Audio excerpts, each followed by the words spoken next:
She vanished after a single-car crash on a quiet New Hampshire road. Police arrived within minutes, but Maura Murray was gone. No footprints leading away. No confirmed sightings since. Did she run? Was she taken? Or did the woods swallow her whole? Tonight, we're retracing Maura's final known steps. From her last days at UMass Amherst, to the chilling moment her car was found empty.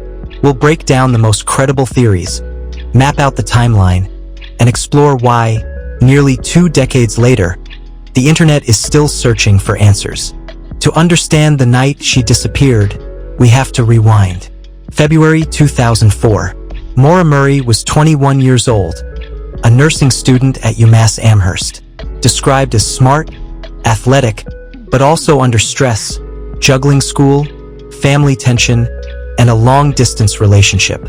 On Thursday, February 5th, Maura had what friends later called a meltdown at her campus security job. She got a call, broke down crying, and left work early. No one knows what was said on the other end of that phone. Over the next few days, Maura made odd choices. She searched online for rental condos in New Hampshire. She emailed professors claiming she'd be gone due to a death in the family. A lie. And on Monday, February 9th, she withdrew nearly $280 in cash, bought alcohol, and packed up her dorm room like she wasn't coming back soon. Then she got in her black Saturn sedan and drove north. Just after 7 p.m., Maura's Saturn crashed into a snowbank on Route 112 in Haverhill, New Hampshire. The crash wasn't severe. The airbags deployed, but she wasn't trapped. A local school bus driver, Butch Atwood, saw her car. He stopped, asked if she needed help. She said no. She'd already called roadside assistance, though records show she hadn't. Minutes later, police arrived. The car was locked. Maura was gone. No footprints. No sign of a struggle. Just a vanished driver on a freezing night. The simplest explanation is often the hardest to accept.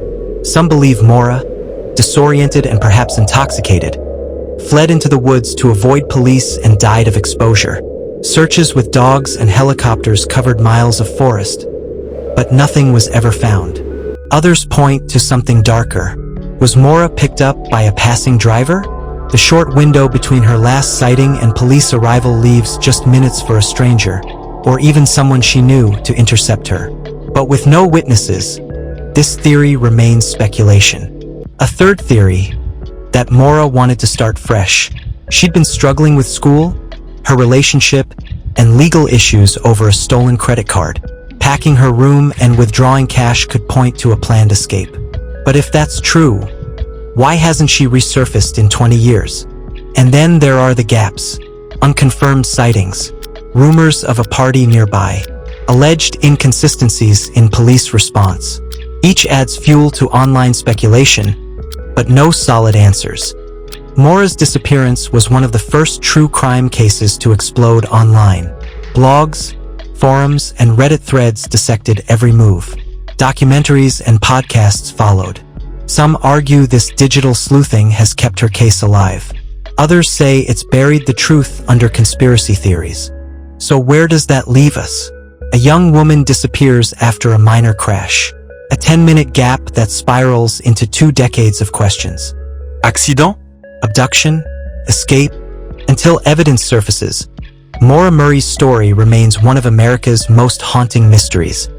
And maybe that's why the internet won't let go, because somewhere, out there, the truth is still waiting.